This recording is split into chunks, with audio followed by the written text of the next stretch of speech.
Hello students, स्वागत है आप सभी का हमारे और आपके इस प्यारे से यूट्यूब चैनल उम्मीदों का प्रभात में, जहां आपको मिलते हैं गणित और विज्ञान से जुड़ी हुई महत्वपूर्ण जानकारियां। जी हां, और यहां पे आपको मिलने वाला है एनसीईआरटी के सभी प्रश्नों का जो आंकिक प्रश्न है उनके हल। तो चलिए वीडियो शुरू करते हैं। सब्सक्राइब कीजिए उम्मीदों का प्रभात चैनल को और बेल आइकन दबाना ना भूलें। जी हाँ स्टूडेंट्स, आज हम लोग हैं भौतिकी भाग 1 कक्षा 11 एनसीईआरटी अध्याय 1 भौतिक जगत के अभ्यास प्रश्न 1.8 पर। तो आइए देखते हैं कि क्वेश्चन क्या कह रहा है। प्रायः यह कहा जाता है कि संसार अब दूसरी औद्योगिक क्रांति के दौर से गुजर रहा है, जो समाज में पहली क्रांति की भांति आमूल परिवर्तन ला देगी।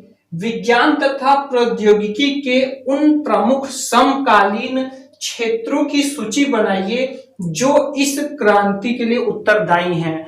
जी हाँ फ्रेंड्स, ये कह रहा है, क्या कह रहा है यहां पर? ये कह रहा है कि संसार इस समय दूसरी औद्योगिक क्रांति से गुजर रहा है। 2 शताब्दी पूर्व, आज से 200 साल पहले जैसी औद्योगिक क्रांति आई थी, उसने पूरे समाज की दशा और दिशा बदल दी और एक नया दौर शुरू हो गया। वही समय आज भी चल रहा है। तो आज के समय में तो हम और आप, हम सभी लोग आज के समय, आज के दौर में जी रहे हैं। तो हमें कुछ ऐसे क्षेत्र बताना है जो कि ये जो क्रांति आई हुई है, जो परिवर्तन हो रहा है, उसके लिए उत्तरदायी है। तो यहां पर मैं आपसे क्वेश्चन कर रहा हूं, आप अपने चारों ओर क्या परिवर्तन देख रहे हो?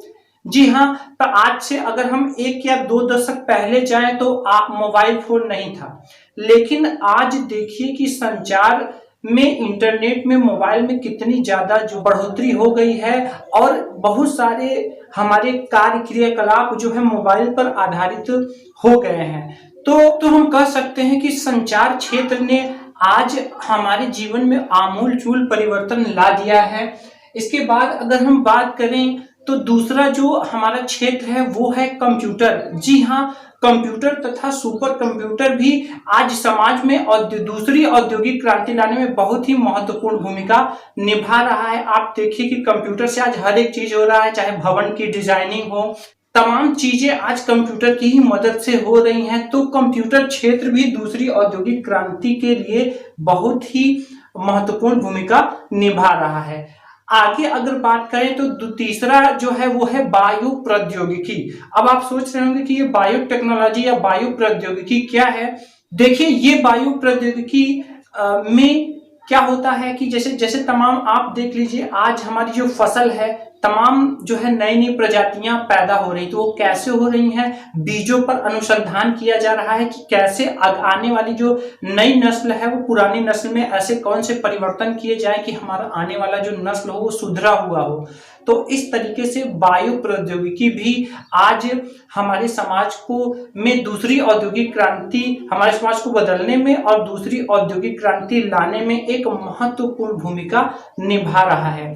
इसके बाद अगर हम बात करें तो ऊर्जा क्षेत्र, आज ऊर्जा क्षेत्र भी एक महत्वपूर्ण भूमिका निभा रहा है। देखिए, जितने भी हमारे विद्युत के जो उपकरण हैं या जो भी बिजली है, तो यहाँ पर ऊर्जा क्षेत्र जो है उसमें भी काफी बदलाव हो गया है। पहले क्या होता था, पहले परंपरागत तरीके अपनाए जाते थे, लेकिन आज क्या है, नाभिकीय रिएक्टर से ऊर्जा का उत्पादन किया जा रहा है और निरंतर अबाध रूप से जो है विद्युत की ऊर्जा की आपूर्ति की जा रही है। तो नाभिकीय रिएक्टर का जो ऊर्जा क्षेत्र है वो भी जो है हमारे समाज को में दूसरी औद्योगिक क्रांति में महत्वपूर्ण भूमिका निभा रहा है।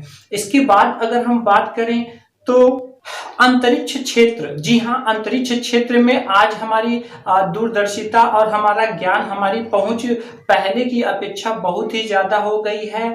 आपने अभी हाल ही में सुना होगा कि कई अंतर्ग्रही जो है अभियान भी चलाए गए हैं कि पहले क्या होता था, पहले हम एक गांव से दूसरे गांव जाने की सोचते थे, लेकिन आज ये संभव है कि हम धरती को छोड़कर इसके आसपास के ग्रहों पर भी जा सकने में सक्षम है, वहां की तस्वीरें ले सकने में, वहां से सूचनाएं ले सकने में, वहां परीक्षण कर सकने में। तो ये आज सैटेलाइट क्षेत्र भी, अंतरिक्ष क्षेत्र भी एक महत्वपूर्ण भूमिका निभा रहा है। वो दिन दूर नहीं है जब मानव अन्य ग्रहों पर भी अपनी बस्तियां बसाने में कामयाब होगा और उसके कई प्रोजेक्ट भी चल रहे हैं। तो अंतरिक्ष क्षेत्र भी बहुत ही महत्वपूर्ण है दूसरी औद्योगिक क्रांति लाने में।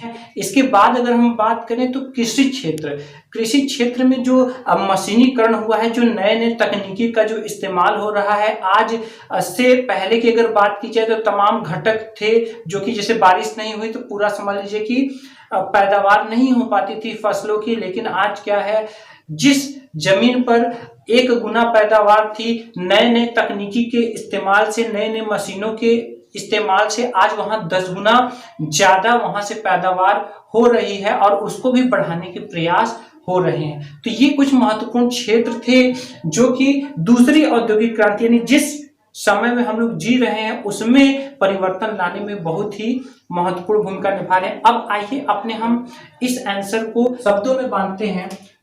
तो चलिए हम लिखते हैं उत्तर कृषि क्षेत्र। जी हाँ स्टूडेंट्स, तो देखिए यहाँ पर जो हमने अभी चर्चा की है उसके हमने यहाँ पर कुछ सूची बना दी है। प्रमुख समकालीन क्षेत्र जो दूसरी औद्योगिक क्रांति के लिए उत्तरदायी है।